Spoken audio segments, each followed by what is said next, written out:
Salut la gang, bienvenue à Radio B52, le podcast numéro 1 de Québec, la belle ville de Québec, Québec City, Rock City, Night Train au micro.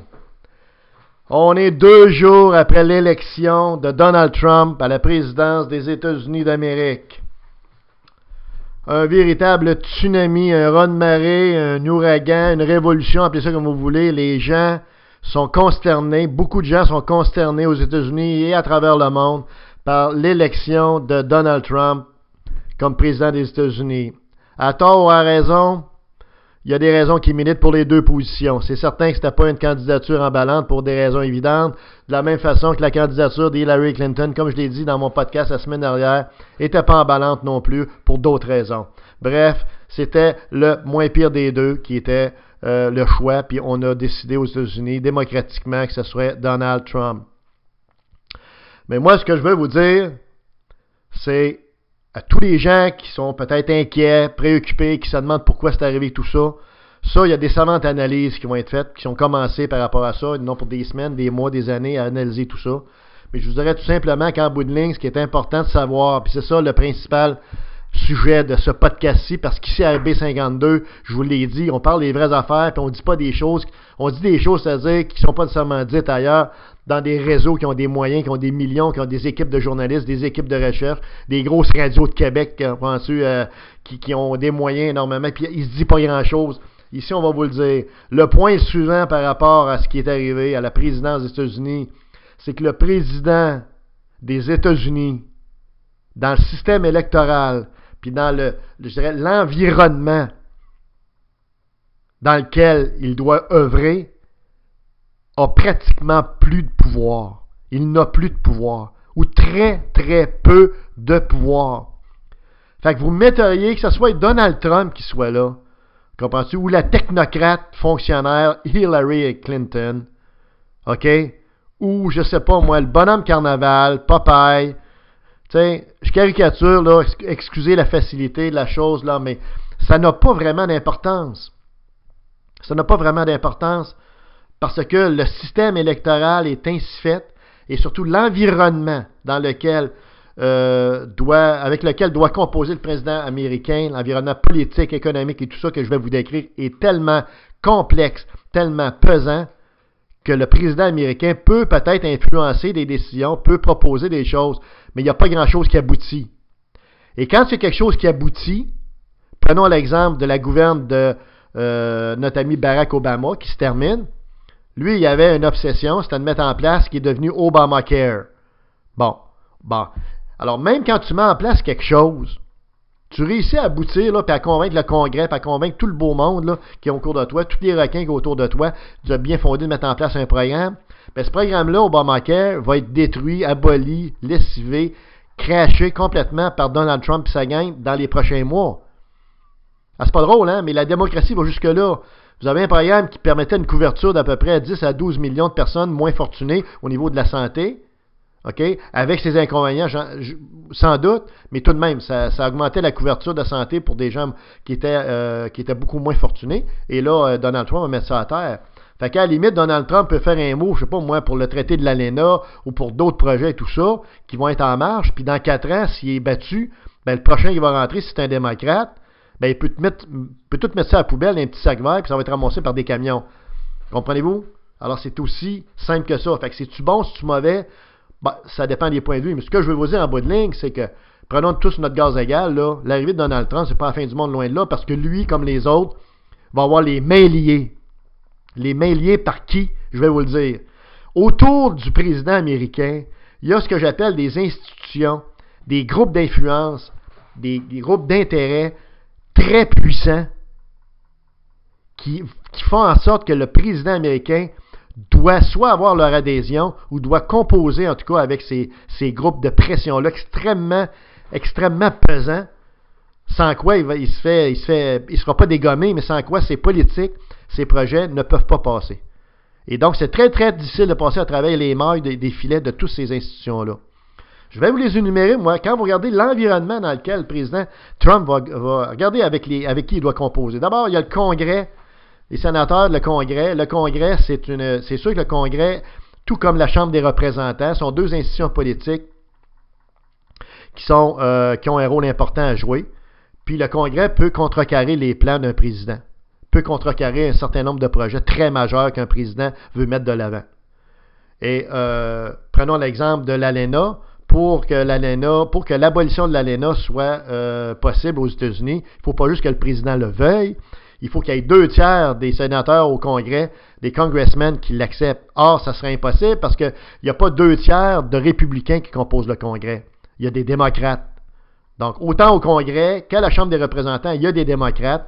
Donc, vous comprendrez comme moi que pour des raisons d'opposition politique puis de guerre partisane, il y a un maudit paquet d'affaires que le président ne pourra jamais réaliser parce que c'est bloqué par le Congrès, par les démocrates qui siègent au Congrès ou à la Chambre des représentants ou aux deux, et des fois même par des républicains qui doivent s'opposer à ce que le président, ça arrive souvent qu'un républicain qui siège au Congrès va s'opposer à une politique du président parce que il représente un État ou un groupe de personnes qui s'opposent à l'idée du président. Fait que déjà là, vous avez deux institutions dans le Congrès et la Chambre des représentants qui limitent grandement l'indépendance d'action, la liberté d'action du président américain.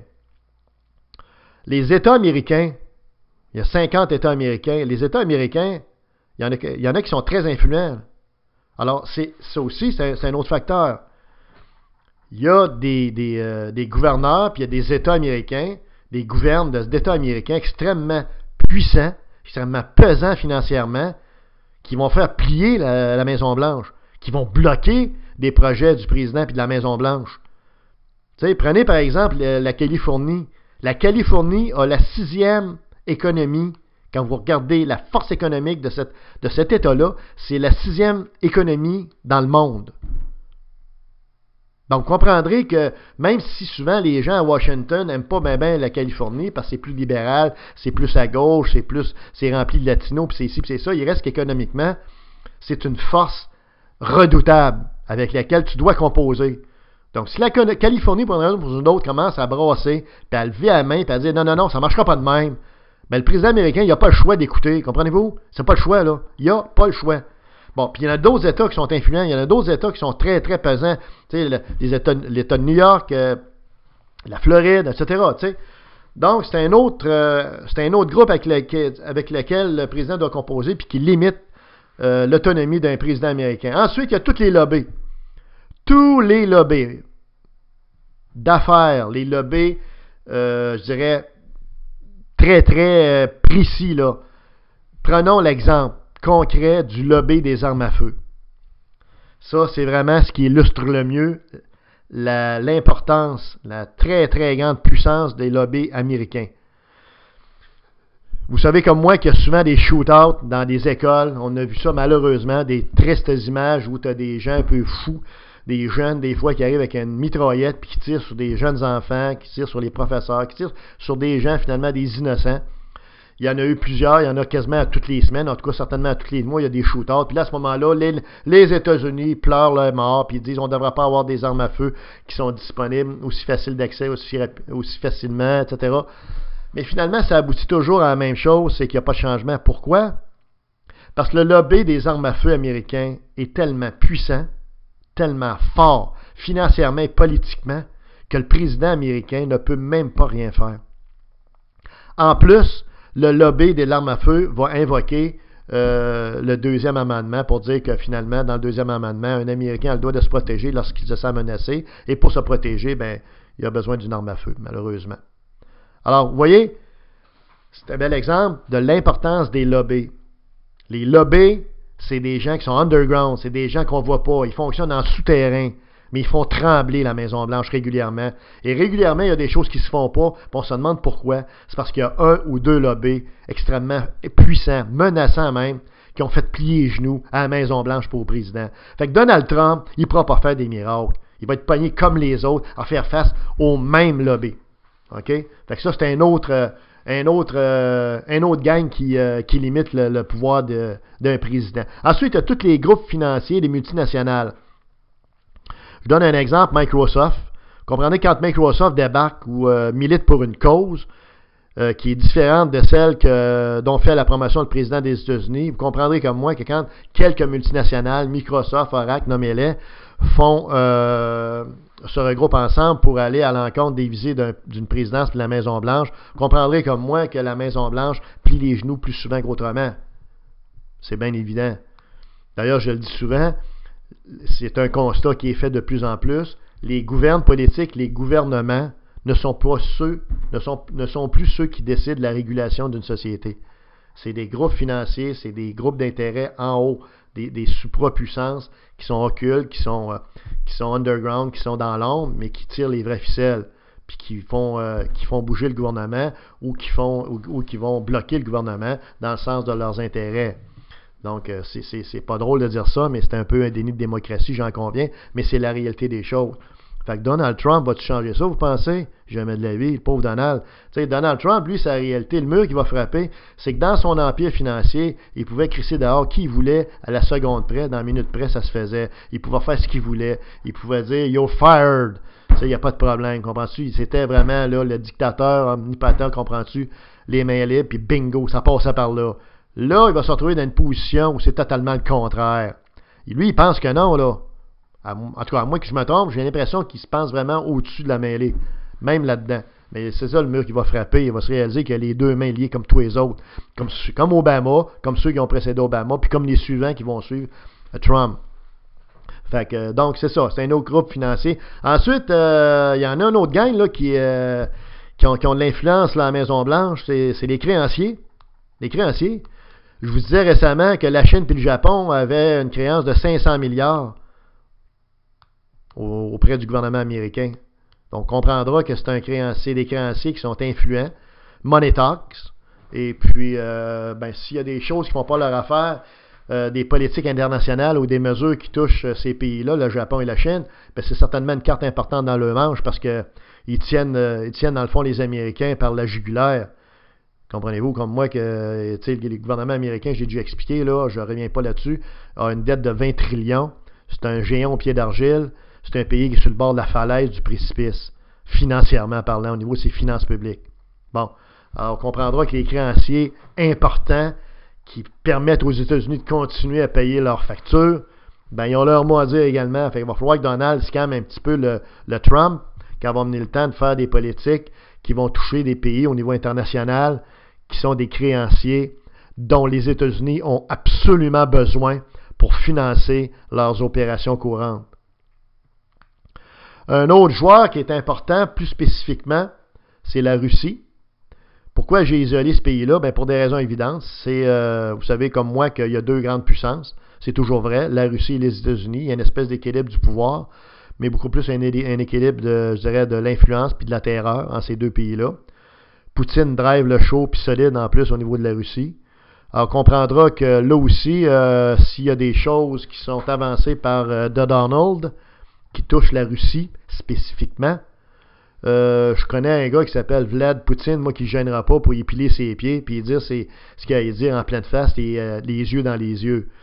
Fait que je vous dirais que Donald n'a pas intérêt, je dirais, à composer et à essayer de chercher le moins possible à baver et à coaxer la Russie. Puis sinon, vous savez, ça pourrait mal tourner, là. Mais il reste qu'il doit composer aussi avec la Russie. Ensuite, un autre acteur important avec lequel la Maison-Blanche doit composer aux États-Unis, c'est la mafia. C'est pas une affaire qu'on trouve juste dans les films américains, là. C'est pas une fiction, ça. La mafia, ça existe pour vrai. Et c'est extrêmement pesant et influent dans toutes les opérations commerciales, un peu partout aux États-Unis, dans toutes les villes. La mafia a même des ramifications au niveau politique. Ils ont des gens qui travaillent pour eux autres ou qui sont affiliés eux autres ou qui sont en tout cas soudoyés par eux autres. La mafia, c'est une grande pieuvre aux tentatules très longues. Et veut pas, le président américain doit composer avec cette pieuvre-là extrêmement menaçante qui est la mafia américaine et la Cosa Nostra, la maison mère. Fait que Donald ne pourra pas changer ça, malheureusement pour lui. Là, ça fait qu'en bout de ligne, je viens de vous énumérer 8, presque 10 groupes, institutions, des acteurs qui peuvent contrecarrer, bloquer, empêcher le président d'aller de l'avant avec ses dossiers, avec ses projets, avec ses idées. Et il ne gêne pas pour le faire.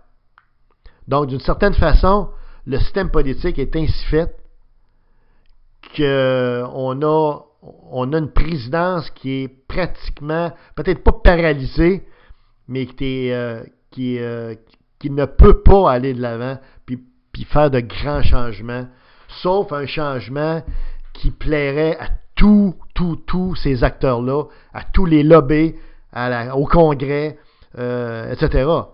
Donc, on comprendra que c'est rare. Fait qu'il y a peut-être des mesures exceptionnellement qui vont faire consensus unanime pour tout le monde. Je ne sais pas, moi, baisser les impôts. Je ne sais pas, moi, des corporations, baisser la taxe sur le capital, des choses de même. Peut-être oui. Mais au-delà de ça, Donald Trump ne pourra pas faire plus que les autres. OK? Ça, c'est certain.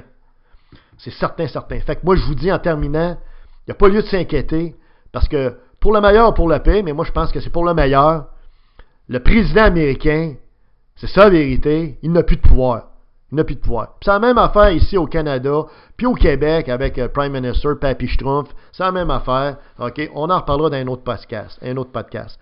L'autre élément que je vais vous dire sur la présidence américaine, c'est deux choses. Premièrement, il y a eu un sondage de fait dans le monde entier avant l'élection pour savoir quels étaient les pays qui avaient le moins confiance ou le plus confiance dans une présidence américaine dirigée par Trump. Je vais vous donner les chiffres des pays, en commençant par les pays qui ont dit qu'ils avaient le moins confiance en Donald Trump. Fait que vous comprendrez que ça, c'était avant l'élection. Fait qu'aujourd'hui, maintenant qu'il est élu, ben, ces pays-là doivent être passablement chamboulés par ça. Là. Le pays qui a le moins confiance, c'est la Suède. 92% des répondants ont dit non à Trump. L'Allemagne, à 89% non à Trump. Les Pays-Bas, à 88%. Et l'Australie, à 87% non à Trump. La France et l'Angleterre, à 85%, ont dit on n'a pas confiance en Trump. L'Espagne et le Japon, 84%, 82% non à Trump. Le Canada, à 80% non à Trump. Fait que tout ce beau monde-là, ça c'est des sociétés assez avancées, industrielles. On s'entend que c'est quand même des puissances économiques. Ce sont tous des pays qui ne croient pas, qui ne voulaient pas d'une présidence de Donald Trump. Fait que tous ces gens-là vont devoir composer avec qui maintenant? De Donald. Parmi les pays qui avaient confiance en Donald Trump, il y avait la Chine, les Indes, la Pologne, des pays comme ça. Donc, c'est une petite information complémentaire que je voulais vous donner dans le nouveau paysage politique sous Trump. C'est qu'il y a un paquet de pays qui n'avaient pas confiance en lui, puis maintenant, ils vont discuter avec lui par la force des choses. En terminant, je voudrais aussi vous informer de quelques dossiers, vous donner un commentaire sur les principaux dossiers que le Canada va avoir à délai avec Trump, compte tenu de ce qu'il a dit pendant sa campagne électorale. Il y a quelques dossiers là-dedans qui touchent directement le Canada. Et puis, je vous dire un petit peu comment est-ce que les choses vont s'aligner au-delà de ce qui est dit, ou plutôt pas dit, par toutes les bandes d'endormis, puis les diplomates, puis les grands commentateurs analytiques là, qui se perdent dans des conjectures hypothétiques et philosophiques. Là. Alors, on va commencer par l'ALENA. Il a dit qu'il abolirait l'ALENA s'il n'y avait pas une renégociation de l'entente qui serait favorable aux États-Unis. Donc, premièrement, il faut qu'il donne un préavis de 6 mois pour dire qu'il veut renégocier l'entente parce que sinon il va se retirer. Donc, il y a un préavis de 6 mois donné.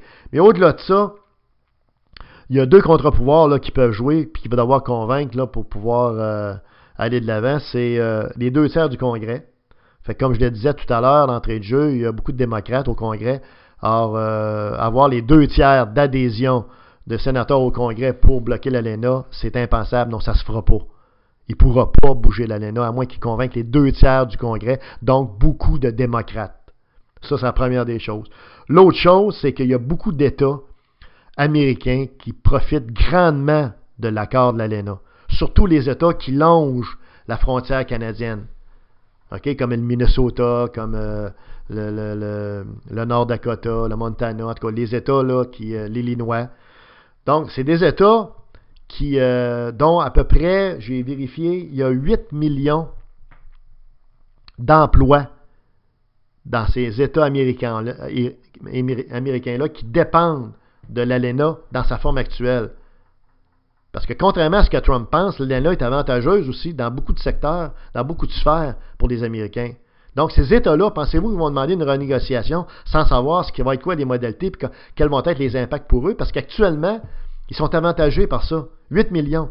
Tandis que du côté des Canadiens, il y a 3 millions d'emplois qui dépendent de cet accord-là. C'est sûr qu'au prorata des populations, 3 millions, c'est beaucoup. Mais c'est surtout qu'il y en a 8 millions, puis il y a des États américains qui vont dire à Trump, attends une minute, mon Donald, là, qu'est-ce que tu veux changer, puis pourquoi tu veux changer? Parce que nous, on fait de l'argent, patati patata. Mais hormis ça, il y a les 2 tiers du Congrès à aller chercher, donc ça se fera probablement pas. Et avec toutes les discussions, puis ça prend des mois, des années, vous comprendrez que le terme de 4 ans d'un président, c'est court, ça. Des fois, les choses n'aboutissent pas avant la fin d'un terme. Donc, je serais étonné, moi, qu'il y ait une abolition de l'ALENA actuelle. Au pire, aller, si l'ALENA était abolie, il y aurait une reconduction, ou si vous voulez, il y aurait la réactivation de l'entente bilatérale entre le Canada et les États-Unis qui entrerait en vigueur, qui était quand même positive pour les deux pays. Fait qu'il n'y a pas à s'en faire de ce côté-là comme tel. Un autre projet qui va être discuté, qui peut être vu positivement, selon moi, c'est Keystone. Keystone, c'est l'oléoduc qui permettrait de pomper du pétrole, des gaz, c'est-à-dire de l'Alberta, et descendre ça jusqu'aux États-Unis, jusqu'au Texas. Donc, c'est finalement de fournir en pétrole les Américains à partir de nos sortes bitumineux, notre pétrole un peu sale, là. Donc ça avait été bloqué sous Obama, il ne voulait rien savoir pour des raisons écologiques. Puis là, maintenant, Trump a toujours dit en campagne électorale qu'il était favorable à 100% à Keystone, en autant que les Américains en tiraient des bénéfices à la hauteur désirée en termes d'emploi, en termes de retombées économiques. Fait que je vous dirais que ça se pourrait que ce dossier-là débloque favorablement. Ça permettrait à l'Alberta de recrinquer son économie. On ne le cachera pas, là, l'économie de l'Alberta est florissante due aux sortes bitumineux et au pétrole. Fait que on peut le voir positivement pour le Canada, à condition qu'on conclue une entente intéressante qui satisfasse les deux parties. Fait que ça, voyez-vous, c'est un dossier qui sera positif, qui aurait des retombées économiques positives pour le Canada, qui permettrait de débloquer l'arrivée de Donald Trump. La seule chose, c'est qu'il y a une poursuite de la compagnie TransCanada actuellement de 15 milliards. TransCanada poursuit le gouvernement américain pour déni de signature puis un paquet d'affaires. En tout cas, finalement, c'est à la hauteur de 15 milliards. Donc là, il y a un litige qui devrait être réglé en même temps que les discussions par rapport au démarrage et à la relance du projet Keystone. Mais chose certaine, je pense que ce dossier-là pourrait débloquer favorablement comme tel. L'entente sur le bois d'œuvre est terminée depuis le mois d'octobre de cette année. C'est une entente qui avait une durée de 10 ans. C'est un domaine où il y a beaucoup de griefs là, du côté américain parce qu'on prétend que le gouvernement canadien subventionne par en dessous de la couverte ce secteur d'activité-là. Donc, ça va être à voir qu'est-ce qui va être fait par rapport à ça comme tel. Mais je dirais, là, ça va dépendre, je dirais, de la qualité de nos négociateurs, évidemment, au Canada par rapport aux différents enjeux de ce dossier-là. Dernier élément qui pourrait, deux derniers éléments, un qui pourrait faire mal un peu ici au Canada, c'est la diminution des taxes sur les taxes des entreprises de 35% à 15%. Ça pourrait rendre nos entreprises. Ça fait en sorte qu'à ce moment-là, notre niveau de taxation à nous autres, aux nouveaux entreprises qui étaient favorables, redeviendrait défavorable et non compétitif. Et donc, ça permettrait, ça ralentirait, je dirais, le niveau d'activité dans nos secteurs. Ça fait en sorte qu'il y a moins de compagnies américaines qui sont intéressées à installer des filiales ou même des sièges sociaux ici au Canada. Puis l'attirance de la compétence, je dirais l'attraction de la compétence de la main-d'œuvre au Canada serait beaucoup plus difficile, étant donné que l'économie, c'est-à-dire que le milieu des entreprises redeviendrait beaucoup plus compétitif à ce moment-là. Les taxes sont importantes parce que ça entache la rentabilité, le coût de revient et donc la rentabilité des opérations parce que ça influence le prix d'un produit, on le comprendra. On doit se compter ça lorsqu'on fait le costing de nos produits, de nos services que l'on vend. Ça fait que c'est certain que s'ils baissent de façon aussi drastique le niveau de taxation des corporations, puis ils veulent le faire aussi au niveau des particuliers, on comprendra que ça va demander au gouvernement du Canada de réagir nécessairement pour être toujours compétitif. Dernière chose, il y a l'intention de faire des projets, de réaliser beaucoup de projets d'infrastructure. Et ça peut être positif parce que les projets d'infrastructure, vous savez, on connaît ça ici au Canada, hein, c'est refaire des routes, faire des ponts, faire des viaducs, puis en tout cas, toutes sortes d'affaires de même. Puis ça, bien évidemment, il y a possiblement beaucoup de sous-traitants qui vont soumissionner ou des compagnies qui vont décider de prendre proposer la drive d'un projet ou de soumissionner comme sous-traitant à des projets d'infrastructure, surtout pour tous les États qui longent la frontière canadienne, mais également ailleurs aux États-Unis. Donc, le libre-échange peut permettre à beaucoup de compagnies canadiennes de faire beaucoup d'argent avec les projets d'infrastructure, même si c'est le gros de la manne va aller dans les compagnies américaines. Donc, c'est pour vous dire que ça aussi, ça peut être vu comme positif. Donc, au total, je vous ai nommé les principaux dossiers qui vont être, je pense, les plus sensibles, les plus majeurs entre le Canada et les États-Unis. Comme vous le voyez, je vous ai décrit un par un l'état de ces dossiers-là, aussi les difficultés, les contraintes auxquelles le président Trump va devoir faire face, qui font que finalement, au total, le Canada est quand même bien positionné. Je pense que au niveau mondial, le Canada est probablement le gouvernement qui est le mieux positionné, le pays qui est le mieux positionné pour affronter Donald Trump. Il reste qu'historiquement, c'est un pays qui est ami, qui est partenaire même. Il n'y a pas de litige majeur vraiment là, entre les deux pays. Je pense que Donald Trump aussi a à peu près, je vous dirais, attaqué ou critiqué tous les pays du monde pratiquement, sans exception, de façon assez radicale. Le seul pays qui n'a pas vraiment critiqué, c'est le Canada. Il n'y a jamais eu, si vous regardez, un seul mot contre le Canada. La seule chose qu'il a dit contre le Canada, c'est qu'on avait un système de santé qui était lent, qui faisait qu'il y a des Canadiens qui allaient se faire soigner aux États-Unis. Mais ça, c'est la vérité. C'est pas une grande trouvaille.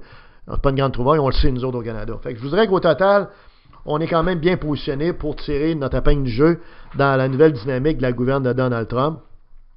La plus grande surprise de Donald Trump, ça va être le changement radical de beat, puis je dirais de drive qu'il va pouvoir imposer comme président versus cette drive-là qu'il avait dans son entreprise, dans ses entreprises privées, dans sa multinationale qui vaut 3-4 milliards. Et il va trouver que le morceau de pain, il est dur, il est petit, puis il n'y a pas grand viande dessus. Puis je vous dirais même que ça va sûrement l'impatienter, puis un peu le décourager à la longue, même si c'est un gars résilient.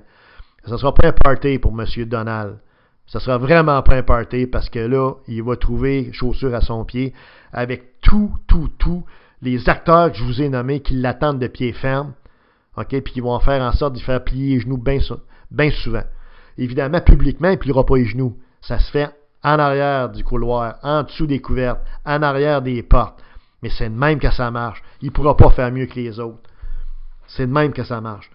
La dernière chose que je veux dire, c'est que le principal rôle d'un président américain depuis, je dirais, les 15 dernières années, c'est le rôle international qu'il joue. C'est les politiques étrangères qu'il préconise. C'est la perception qu'ont les autres États du monde entier des Américains. C'est la façon dont les Américains vont s'impliquer politiquement, économiquement ou militairement.